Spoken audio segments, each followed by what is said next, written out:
Hello friends. आप देखना शुरू कर चुके हैं इस यूट्यूब चैनल का video tutorial series open general system. OJS का वर्जन 3.x की वीडियो ट्यूटोरियल सीरीज है। इस सीरीज में मैं आपको इस वीडियो ट्यूटोरियल सीरीज में मैं आपको ओजेएस से रिलेटेड जो भी टेक्निकल एरर्स होती हैं, होस्टिंग से रिलेटेड जो भी टेक्निकल एरर्स होती हैं, इंडेक्सिंग आर्काइविंग से रिलेटेड जो भी प्रोसीजर्स हैं, कॉन्फ़िगर्स हैं, इन सब के बारे में मैं आपको डिटेल में बताता हूँ मैं, और उनका रिजोल्यूशंस बताने की कोशिश करता हूँ। करंटली हम देख रहे हैं कि AWS पर ओजेएस को कैसे इंस्टॉल किया जा सकता है, जिसमें अभी हम एक मेथड को हम अप्लाई कर चुके हैं, जिसमें AWS पर एक इंस्टेंस बनाना और इंस्टेंस बनाकर PHP इंस्टॉलेशन, MySQL का इंस्टॉलेशन और एक CWP कंट्रोल पैनल का इंस्टॉलेशन। यह हमारी तीसरी वीडियो है, थर्ड वीडियो है। तो जो इस वीडियो को फर्स्ट टाइम देख रहे हैं वो लास्ट टू वीडियोस को ज़रूर देख लें, 071 और 072। ये 073 वीडियो है। It is necessary.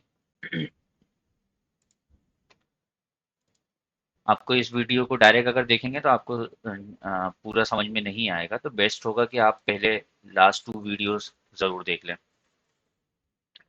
जैसा कि हमने फर्स्ट वीडियो में हम देख चुके हैं कि AWS का साइन अप देख चुके हैं, और उस पे एक लाइनेक्स ऑपरेटिंग सिस्टम का इंस्टॉलेशन देख चुके हैं, एक CWP कंट्रोल पैनल होता है उसका इंस्टॉलेशन देख चुके हैं। लास्ट वीडियो में हमने CWP और PHP का अपग्रेड हम लास्ट वीडियो में देख चुके हैं, लास्ट जो 072 है। इन दोनों वीडियोस की लिंक भी मैं इस वीडियो के डिस्क्रिप्शन बॉक्स में मैं डाल दूंगा। अभी हम देख रहे हैं कि अब हम, जब हमारा ये सारी चीज़ें प्रिपेयर्ड हो चुकी हैं, तो अब हम ओजेएस कैसे इंस्टॉल करेंगे। फर्स्ट ऑफ ऑल मैं अपना AWS लॉगिन कर रहा हूँ। आप भी अपना लॉगिन करके रखिए। हमें क्या क्या ऑप्शंस वहाँ पर हैं।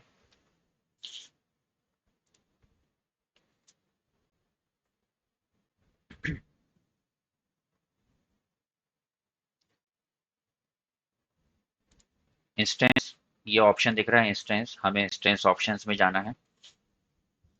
जैसे कि मेरा बिलिंग ना बने तो मैंने इसको स्टॉप करके रखा था, मैं इसको वापस इंस्टेंस को स्टार्ट कर लेता हूँ।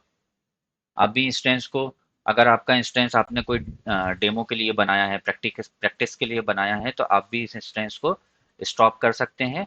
टर्मिनेट मत करिएगा। टर्मिनेट मतलब अब उसको डिलीट करना है, तो आपको इंस्टेंस जो है स्टॉप कर सकते हैं, देन उस अगेन उसको स्टार्ट कर सकते हैं। तो आपको अगर डेमो के लिए अगर आपने बनाया है तो आपको अननेसेसरी की बिलिंग जनरेट नहीं होगी, क्योंकि बिलेबल है ये 33 मीडियम जो है, बिलेबल है। अब जैसे ही हम इस अपने कंट्रोल पैनल का, आपको लास्ट टू वीडियोस में कंट्रोल पैनल का क्लियर हो जाएगा। आप लास्ट टू वीडियोस का कंट्रोल पैनल ओपन करना सीख लें।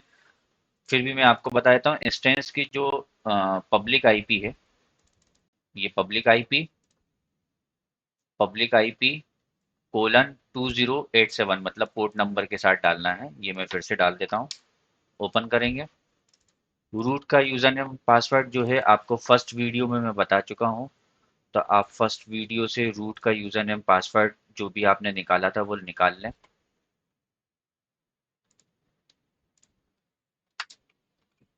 डायरेक्ट अगर आप इस वीडियो को देख रहे हैं तो आपको कुछ भी समझ में नहीं आएगा।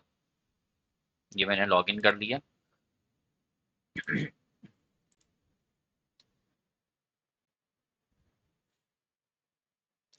फिर भी इन केस हो सकता है कि आपको कुछ चीज़ें करने में प्रॉब्लम आ रही हो, तो बेटर है आप जो है सिंपल टास्क ये करें कि आप मुझे अब कमेंट्स करके बताएं। मैं पूरा आपको अमेज़न का पूरा ऑनलाइन पूरा आपको इंस्टॉलेशंस करके दे दूंगा। बट इसमें क्योंकि बिलिंग पोस्टपेड है, तो मंथली आपका 2 से 5 हज़ार रुपये महीने का मिनिमम इतना बिल्स तो जनरेट होगा। अभी देखिए ये स्टैंड अलोन है, तो भी इस पे जो बिल जनरेट हो चुका है वो मैं आपको दिखा देता हूँ।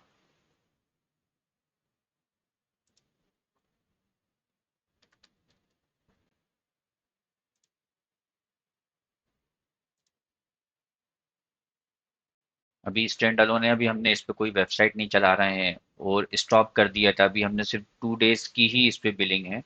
तो बिल्स एंड ऑर्डर्स में अगर हम जाके देखें तो इंडियन करेंसी में अक्टूबर अक्टूबर में सिर्फ ट्रायल ही ट्रायल में 1239 रुपीज़ का बैलेंस जनरेट हो चुका है ना। तो बेटर है कि अ, अगर ट्रायल के लिए कुछ कर रहे हैं तो स्टॉप ज़रूर करें, नहीं तो आपका 3-4 हज़ार 5 हज़ार रुपये का आपका मंथली का बिलिंग जनरेट होगा इस पर। ऑप्टिमाइज्ड वे करने का ये है कि इसको ऑप्टिमाइज्ड में ही आप जो जितना है उतना ही आपको जो चलाना है सिर्फ उतना ही चालू रखें। अब जैसा कि ये हमने अपना सर्वर इंस्टेंस स्टार्ट कर लिया है, इसमें आप नीचे की तरफ जब आएंगे डैशबोर्ड पे, डैशबोर्ड पे मेरा लॉगिन करते से डैशबोर्ड आएगा, डैशबोर्ड में नीचे की तरफ आएंगे तो इसमें देखिए अपाचे वेब सर्वर ये हमें चालू रखना है। एफटीपी सर्वर की हमें कभी ज़रूरत नहीं पड़ती अनटिल कि हमें कोई बहुत ज़्यादा फाइल चलाना ना हो। हम इसको जनरली स्टॉप रखेंगे ताकि हमारा जो सर्वर का जो लोड है वो कम से कम आए। माइस्क्वेल डेटाबेस सर्वर ये स्टार्ट रहेगा, स्टॉप नहीं करेंगे, ये मैं पहले भी वीडियोस में बता चुका हूँ। डीएनएस सर्वर हम डीएनएस सर्वर को भी हम स्टॉप रखेंगे, इसका हम यूज़ नहीं करते हैं। तो ये दो सर्वर हम यूज़ नहीं करेंगे, बाइंड डीएनएस सर्वर और एफटीपी सर्वर। एफटीपी सर्वर भी हम तब यूज़ करेंगे जब हमको कोई बहुत ज़्यादा बल्क अपलोडिंग करनी है, कोई एक ऐसा ओजेएस अपलोड करना है जिसमें बहुत ज़्यादा है, लेकिन फिर भी आप कोशिश करिए कि वो टुकड़ों में फाइल मैनेजर से ही अपलोड हो जाए। एफटीपी आपको चालू नहीं करना है, एफटीपी चालू नहीं करना है। फिर भी आपने अगर ज़रूरत पड़ रही है तो आपने इसको स्टार्ट कर लेना है और फिर वापस इसको स्टॉप कर देना है आफ्टर यूज़। तो ये आपका कम से कम बिल जनरेट करेगा एडब्ल्यूएस के ऊपर। ठीक है। अब हमने इस पे लास्ट वीडियो में एक यूज़र बनाया था। तो यूज़र अकाउंट्स में जाके लिस्ट अकाउंट्स में जाना है तो हमने एक एक सवाल पे डॉट इन एक डोमेन पे हमने एक अकाउंट क्रिएट करा था। हम एक सवाल डॉट इन पे हम ओजेएस का इंस्टॉलेशन करेंगे। सीधा आपको इसका कंट्रोल पैनल ओपन कर देना है, ये यहाँ से कंट्रोल पैनल। इसका पासवर्ड यूज़र नेम पासवर्ड अगर किसी आपका क्लाइंट के लिए आप बना रहे हैं तो ये यूज़र नेम पासवर्ड बनाते टाइम जो आया था वो आप उसको यूज़र नेम पासवर्ड अपने क्लाइंट को आप प्रोवाइड करा देंगे। ये मैंने ओपन कर दिया।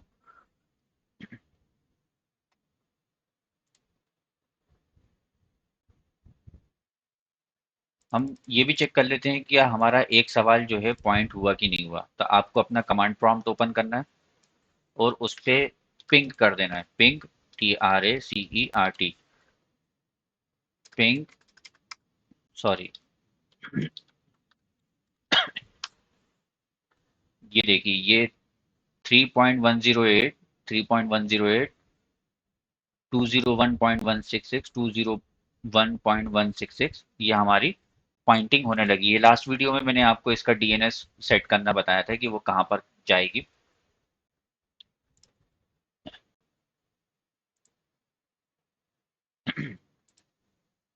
अब हम इसका कंट्रोल पैनल का यूजर नेम पासवर्ड देखेंगे। ये हमने कंट्रोल पैनल ओपन कर लिया। आपको यूजर नेम पासवर्ड चाहिए होगा एक सवाल, ये यूजर है। पासवर्ड हमें याद नहीं आ रहा तो हम इसका चेंज पासवर्ड कर लेते हैं।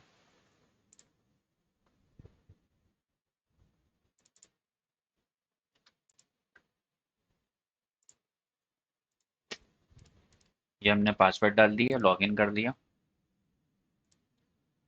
अब चाहे तो हम यहाँ से भी फाइल मैनेजर से भी सीधे डाल सकते हैं, बट अगर हम इसका डालेंगे तो हमारा जितनी भी फाइल्स अपलोडेड बाय जो होगा वो रूट हो जाएगा, जो कि कभी एग्जीक्यूट नहीं होगा, है ना। तो आपको उस यूजर के कंट्रोल पैनल को लॉगिन करके ही करना है। Simple task file manager open कर लेना है। दूसरा टास्क आपको डेटाबेस में जाना है और माई एसक्यूएल मैनेजर ओपन कर लेना है। तो एक जगह मैंने फाइल मैनेजर ओपन कर लिया और एक जगह डेटाबेस मैनेजर ओपन कर लिया। ठीक है। अभी डेटाबेस नहीं, अभी हमें इस वेबसाइट पे ओजेएस का कंटेंट अपलोड करना है, ओजेएस की इंस्टॉलेशन फाइल अपलोड करना है। तो हम ओजेएस वेबसाइट खोल लेंगे, ओजेएस डाउनलोड,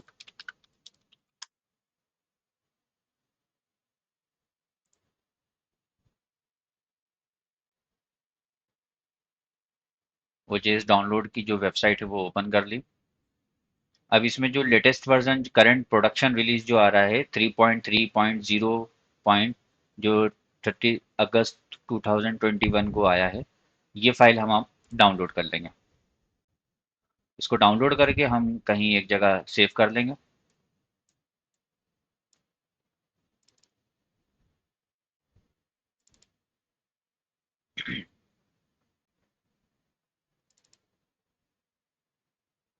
ये मैंने एक जगह सेव कर दिया, वो फाइल सेव हो गई। देन अब वापस हम अपने फाइल मैनेजर पे आएंगे और उस फाइल को ड्रैग एंड ड्रॉप करके आप यहाँ पर अपलोड कर सकते हैं।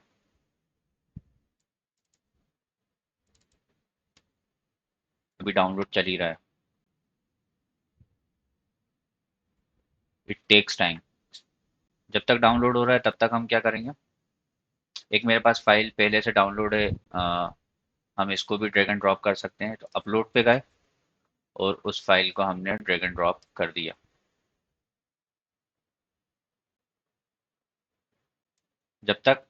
जब वो अपलोड हो रहा है तब तक हम क्या करें, यहाँ पर एक डेटाबेस हम क्रिएट करने के लिए ओपन कर लिया था। एड डेटाबेस करेंगे। डेटाबेस का नाम दे देते हैं। हमको यहाँ पर एक यूज़र भी क्रिएट करना पड़ेगा। हमने यहाँ पर यूज़र क्रिएट कर लिया, ये पासवर्ड आ गया। और प्रिविलेज हमें देना होगा, हमें उसको कंप्लीट प्रिविलेज चाहिए। रिसोर्स लिमिट में हमें कुछ भी नहीं लिमिट लगाना है, वैसे आप लिमिट लगा सकते हैं बट हमें नहीं लगाना।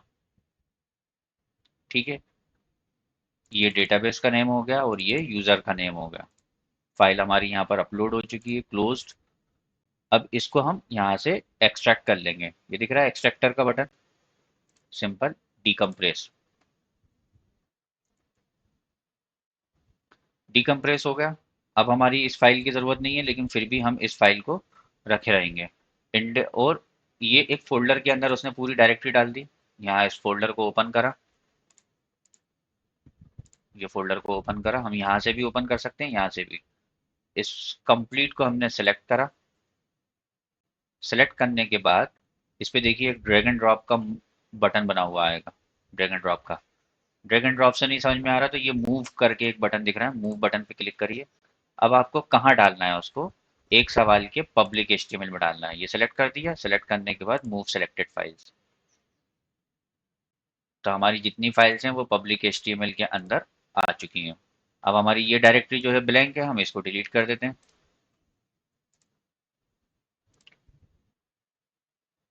इसके बाद हमारा index dot H T M L जो फाइल दिख रही है ये आप डिलीट कर दीजिए। इसको अभी हम रखे रहते हैं इन केस अगर हमारे को सब डिलीट करके फिर से रीइंस्टॉलेशन करना पड़ा। अब पब्लिक एचटीएमएल डायरेक्टरी हम के ऊपर, मतलब इसके ऊपर जो डायरेक्टरी है सबसे होम डायरेक्टरी दिख रही है, होम और आपका यूजर नेम, उस डायरेक्टरी में आ जाओ। पब्लिक एचटीएमएल जहां पर दिख रहा हो वहां पर एक फोल्डर क्रिएट कर लीजिए। मैं एक फोल्डर क्रिएट कर लेता हूँ। ये मैंने फोल्डर क्रिएट कर दिया। ठीक है, कोई भी नाम से आप एक फोल्डर क्रिएट कर सकते हैं, जरूरी नहीं है सिर्फ यही नाम हो, कुछ भी नाम डाल डाल सकते हो। ये हमारा डाउनलोड हो चुका है, इसको हटा देते हैं।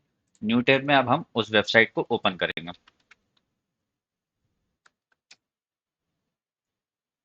सीधे इंस्टॉलेशन आ जाएगा। आप यहाँ पर अपना एडमिनिस्ट्रेटर अकाउंट डालिए। यूज़र नेम मैंने एडमिन डाल दिया। मैं एडमिनिस्ट्रेटर पासवर्ड डाल रहा हूँ।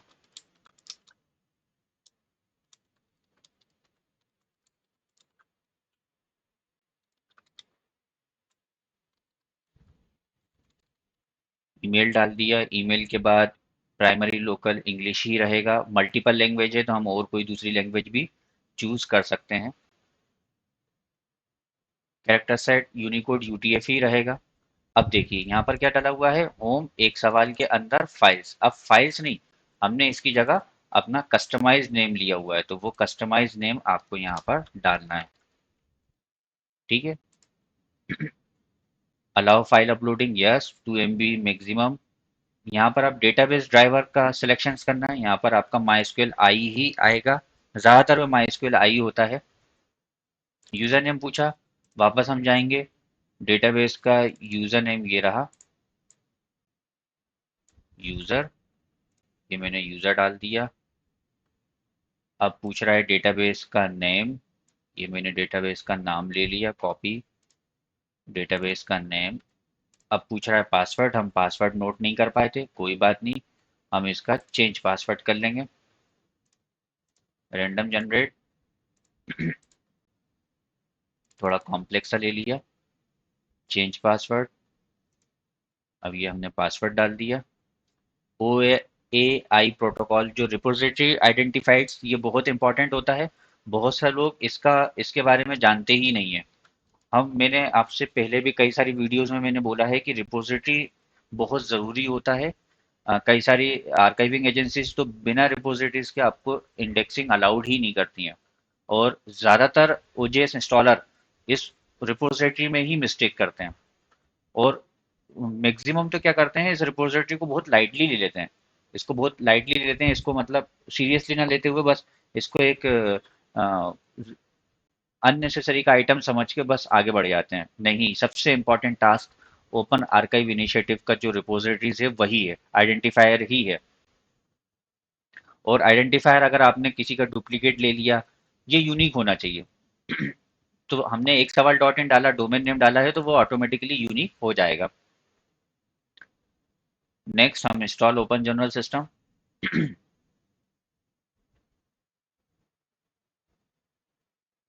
ये इंस्टॉल्ड हो चुका है, ये मैंने पासवर्ड सेव कर लिया। लॉगिन करूंगा, यह हमारा ओजेएस इंस्टॉलेशन हो चुका है। ठीक है। अब हमें यहाँ पर जो जर्नल्स वगैरह आगे की जो प्रोसीजर है, मैं आप प्रीवियसली ओपन जनरल सिस्टम के बनाने का जो भी सिस्टम है, पहले मैं वीडियोस डाल चुका हूँ। इसी वर्जन में मैं नेक्स्ट वर्जन में मैं आपको इसमें जर्नल बनाना, इस नए वर्जन में और क्या क्या चीज़ें हो रही हैं, कौन सी चीज़ कहाँ पर दिख रही है, क्या प्लस पॉइंट है, वो सब इस वीडियो में आगे आपको दिख जाएगा। क्योंकि अभी अभी हम AWS की कुछ वीडियोस बनाएंगे सिर्फ AWS से रिलेटेड। फाइनली लास्ट कंक्लूड, हमने AWS का क्या क्या सीखा, क्या क्या नहीं सीखा, क्या क्या हम जान चुके हैं, ये मैं आपको एक कंक्लूड कर देता हूँ। जो फर्स्ट टाइम इस वीडियोस को देख रहे हैं, तो वो लास्ट 2 वीडियोस ज़रूर देख लें।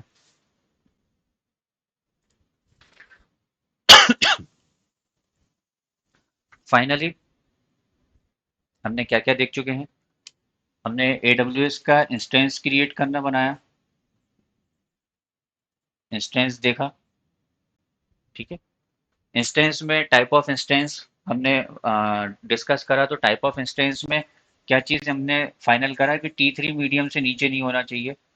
T3 मीडियम मतलब एटलीस्ट 2 कोर प्रोसेसर होना चाहिए और 4 GB रैम होना चाहिए। इससे नीचे पे हमारा इंस्टॉलेशन होगा ही नहीं। उसके बाद हमने ऑपरेटिंग सिस्टम CentOS डाला, CentOS 7 डाला, 8 नहीं डाला। क्योंकि 8 जो है 2000 दिसंबर 2021 में स्टॉप्ड हो जाएगा उस पर सपोर्ट, और ये अभी 2024 तक चलेगा। उसके बाद हमने CentOS 7 इंस्टॉलेशन पे CWP इंस्टॉलेशन कंट्रोल पैनल देखा। CWP ने हमें हेल्प ये करी कि उसने PHP, अपाचे अपाचे और MySQL हमें इंस्टॉल करके दिया, है ना। और इजी टू यूज, एक कंट्रोल पैनल के थ्रू क्या हो जाता है कि इजी टू यूज हो जाता है कि आप अपना इंस्टॉलेशन देख सकते हैं। फिर CWP पे कुछ कॉन्फ़िगरेशंस होना था, वो हमने 72 नंबर वीडियोस में देखा। CWP का कुछ कॉन्फ़िगरेशंस देखे।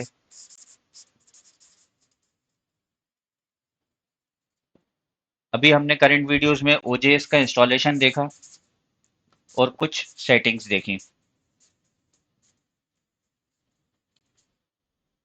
यहाँ पर आप प्रीवियसली 2 वीडियोस के देखने के बाद ही आगे बढ़ेंगे। अभी मैं इसी वीडियोस में मैं आपको ओजेएस का जो जर्नल क्रिएट वगैरह है, ये भी मैं इसी वीडियोस में मैं कंक्लूड कर देता हूँ। तो ध्यान से देखिए, ये हमने लॉगिन कर लिया था। अब यहाँ पर हम एक जर्नल क्रिएट करते हैं। जर्नल का आपको टाइटल देना है, मैंने एक टाइटल दे दिया। जर्नल इनिशियल देना है, मैंने इनिशियल दे दिया। एब्रीविएशंस देना है, जो भी आपका। एब्रीविएशन में बहुत लोग कंफ्यूज होते हैं। Abbreviation is very important things. इसमें शॉर्ट में आपको अपने जर्नल का नाम डालना होता है। International journal of technical education, जो भी है, आप उसको शॉर्ट में, बहुत बड़ा नाम है तो उसके कुछ इनिशियल्स के साथ डॉट लगा लगा के आप अपना जर्नल का एब्रीविएशंस बनाएंगे। डेमो जर्नल नेम, पाथ आपको देना है, इंग्लिश लैंग्वेज में ही होगा, primary local, enable this journal publicly save it is required. तो यहाँ पर हम जर्नल का ई एस दे देते हैं।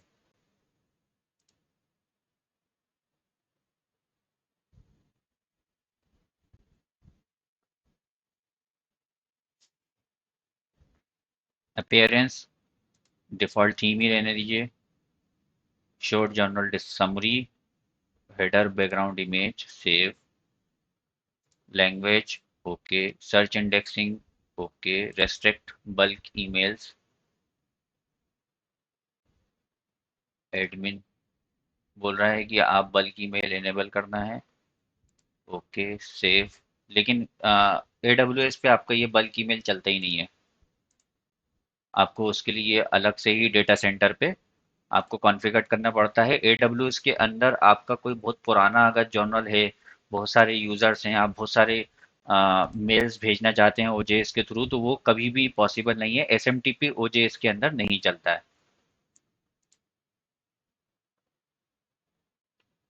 अभी हम एक थीम भी इंस्टॉल करके देख लेते हैं।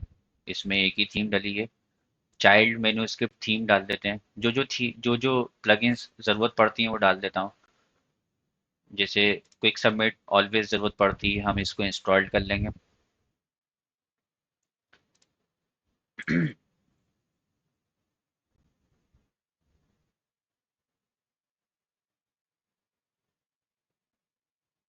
और जाते हैं प्लगइन्स गैलरी में,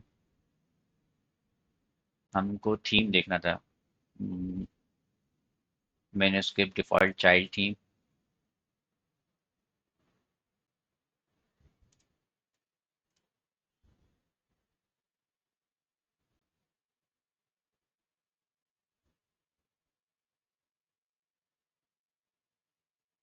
और इस थीम को हम यहाँ से इनेबल कर देते हैं। और अपीयरेंस में अब हम डिफ़ॉल्ट, हमें ये फिर से ओपन करना पड़ेगा,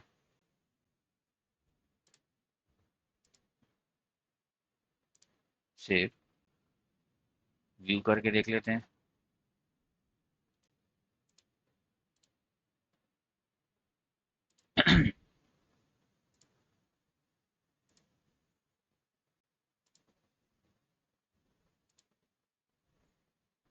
ये जर्नल का हमने एक जर्नल क्रिएट करके सेटअप कर लिया और एक थीम भी इंस्टॉल कर लिया। प्लगइन्स में हम क्विक सबमिट इंस्टॉल कर चुके थे, ऑथर्स हिस्ट्री देख सकते हैं, इसको भी इंस्टॉल कर देते हैं।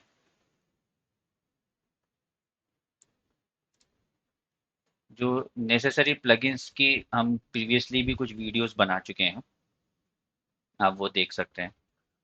नेक्स्ट वीडियो में मैं आपको एक लाइट सेल करके एक कंसेप्ट होता है AWS के अंदर।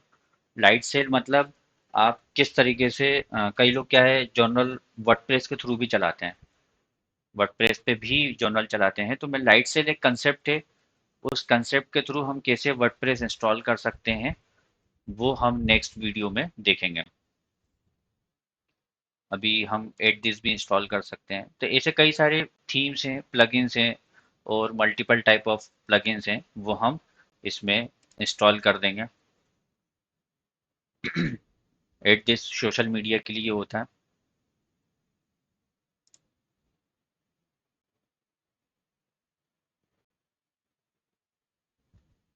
ऐसे बहुत सारे हैं, आपको जो नीड हो वो आप इंस्टॉल कर लीजिए।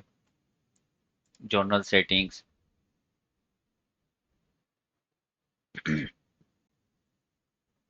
ये हमारा यहाँ पर जर्नल जो है कंप्लीट इंस्टॉलेशन हो चुका है। अब आप अपने अकॉर्डिंगली इसको आगे हम इस पे काम करना स्टार्ट कर देंगे। मैं क्लोज डाउन कर देता हूँ। इसमें हमारे पास एक अभी ओजेस की टार फाइल थी, ये भी हम डिलीट कर देते हैं। ये हमने तब तक के लिए रखा था जब तक कि हमारा इंस्टॉलेशन कंप्लीट नहीं हो जाता। इसका भी काम खत्म। इस पे हम रेगुलरली विजिट कर सकते हैं, हमको यूजेस दिखा सकता है यूज़र का, इसका भी काम खत्म। ये आपको बार बार चेक करना होगा, बार बार चेक करना होगा कि हमारा क्या चल रहा है, कोई एरर आ रही है, कोई फाइंड आउट करना है आगे के लिए। अभी हम इस पे और भी एरर्स जो आती हैं उस एरर्स के अकॉर्डिंग कौन कौन से कॉन्फ़िगरेशंस करने होते हैं वो सब भी मैं आपको बताऊंगा। इसे मैं एक कॉन्फ़िगरेशंस और जोड़ देता हूँ जो फ्यूचर में एरर आती ही आती है। अब PHP इन्फो में जाइए, यहाँ पर आप कंट्रोल F से फाइंड करिए मेमोरी लिमिट, मेमोरी लिमिट। तो यहाँ पर देखिए, यहाँ पर कितना दिख रहा है, मेमोरी लिमिट 128 MB। अब हमें इसको इंक्रीज करना है। php.ini या सिंपल एडिटर में देख लेते हैं पहले। तो यहाँ पर मेमोरी लिमिट दिया हुआ है ना, इसको आपको इंक्रीज करके, हमने 4 GB तक लिया हुआ है तो 2096 ले लीजिए।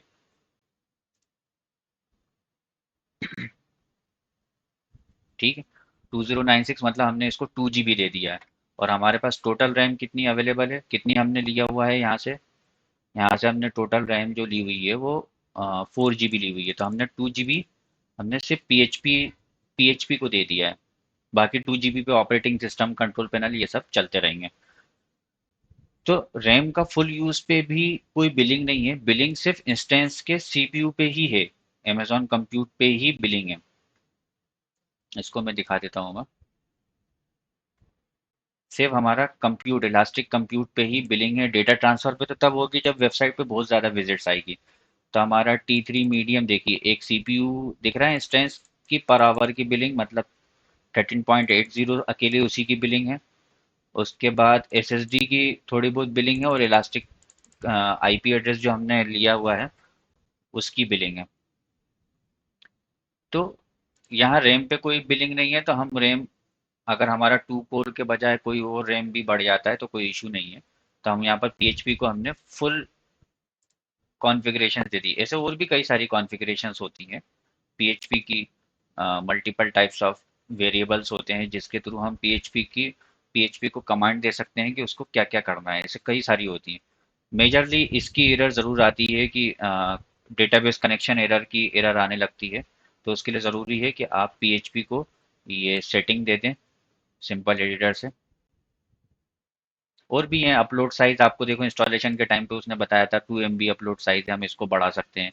पोस्ट मैक्स साइज बढ़ा सकते हैं, एग्जीक्यूशन टाइम, डिस्प्ले एरर भी बढ़ा सकते हैं, टाइम जोन भी हम सेलेक्ट कर सकते हैं, डिफरेंट टाइम जोन में अगर आप चला रहे हैं तो।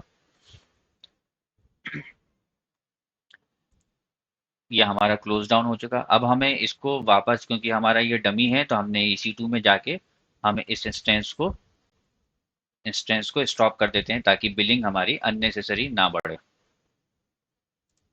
ये मैंने सेलेक्ट करा, और यहाँ पर इंस्टेंस स्टेट के अंदर 3 ऑप्शन आते हैं, stop, reboot, terminate. If stop then we can again start the server. But हम टर्मिनेट तब तक नहीं करेंगे जब तक हमें इसे डिलीट नहीं करना हो। अभी हाल फिलहाल के लिए हम इसको स्टॉप कर देते हैं क्योंकि हमारा ये डेमो है, तो इस पे बिलिंग जनरेट ना हो। अब इस वीडियो को अगर आपको अच्छा लगा तो आप इसको लाइक एंड सब्सक्राइब ज़रूर करें।